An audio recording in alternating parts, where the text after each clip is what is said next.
વડોદરામાં થયેલા દુઃખદ પુલ અકસ્માત બાદ એક નવો કિસ્સો પ્રકાશમાં આવ્યો છે. આ અકસ્માતમાં અત્યાર સુધીમાં 20 લોકોના મોત થયા છે, જ્યારે એક વ્યક્તિ હજુ પણ ગુમ છે અને તેને શોધવા માટે મહીસાગર નદીમાં શોધખોળ ચાલી રહી છે. મળતી માહિતી મુજબ વહીવટી તંત્રે પુલ પર વાહનોની અવરજવર રોકવા માટે સિમેન્ટની દિવાલ બનાવી હતી. આશ્ચર્યજનક વાત એ હતી કે દિવાલ બનાવતી વખતે વાહનોને આવવા જવા માટે કોઈ રસ્તો છોડવામાં આવ્યો ન હતો. આ મામલે વહીવટી તંત્રનું કહેવું છે કે અજાણ્યા વાહનોની અવરજવર અટકાવવા માટે મુજપર ગંભીરા પુલ પર કામચલાઉ સિમેન્ટની દિવાલ બનાવવામાં આવી છે. તેમણે કહ્યું કે રાજ્યની બહારથી આવતા વાહનો ઘણીવાર જીપીએસ પર આધાર રાખે છે અને સ્થાનિક ભૌગોલિક પરિસ્થિતિઓથી અજાણ હોય છે, જેના કારણે અકસ્માતો થઈ શકે છે. આવા અકસ્માતો ટાળવા માટે આ દિવાલ બનાવવામાં આવી છે. વહીવટી તંત્રે એમ પણ કહ્યું કે દિવાલની અંદર ફસાયેલા તમામ વાહનો બચાવ કાર્યમાં રોકાયેલા છે અને કામગીરી પૂર્ણ થતાં જ તેમને બહાર કાઢવામાં આવશે. આ મામલે વડોદરા કલેક્ટર અનિલ ધામેલિયાનું નિવેદન પણ સામે આવ્યું છે. તેમણે આ દિવાલ હંગામી દિવાલ હોવાનું જણાવ્યું હતું.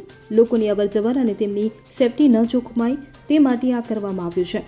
તેમણે કહ્યું કે અંદર વાહનો ફસાઈ ગયા તેવું નથી. કામગીરી માટે જરૂરિયાત હશે તો તોડીશું. હવે મુખ્યત્વે વિભાગ મારફતે અમને દિવાલ બનાવવાની સૂચના આપેલી હતી. અગત્યનું એ છે કે આ દિવાલ જે છે તદ્દન હંગામી દિવાલ છે, જેનાથી આપણા જે ઘણા બધા ત્યાં અત્યારે હાલના તબક્કે લોકો જોવા જાય છે અને સીધા બ્રિજ ઉપર જતા રહેતા હોય છે. બેરિકેડિંગની વ્યવસ્થા કરી, પોલીસ વ્યવસ્થા હતી, પણ આમ છતાંય અમુક વખતે સ્ટાફ પોતે પણ જોવા જતા હોય છે અથવા તો અન્ય વ્યક્તિઓ પણ ત્યાં જતા હોય છે.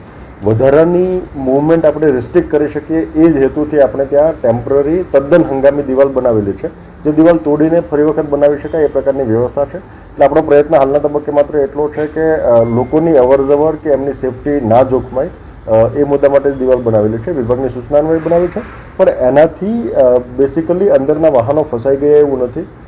કામગીરી માટે જરૂરિયાત હશે ત્યારે તોડીશું અને નવેસરથી બનાવી શકીશું, જેથી કરીને લોકોની સુરક્ષા બની રહે એ ધ્યાનમાં રાખીને જ આ કાર્યવાહી કરેલી છે. Bureau report CN24 news. હવે જુઓ દેશ દુનિયાની તમામ ખબરો તમારી આંગળીના ટેરવે.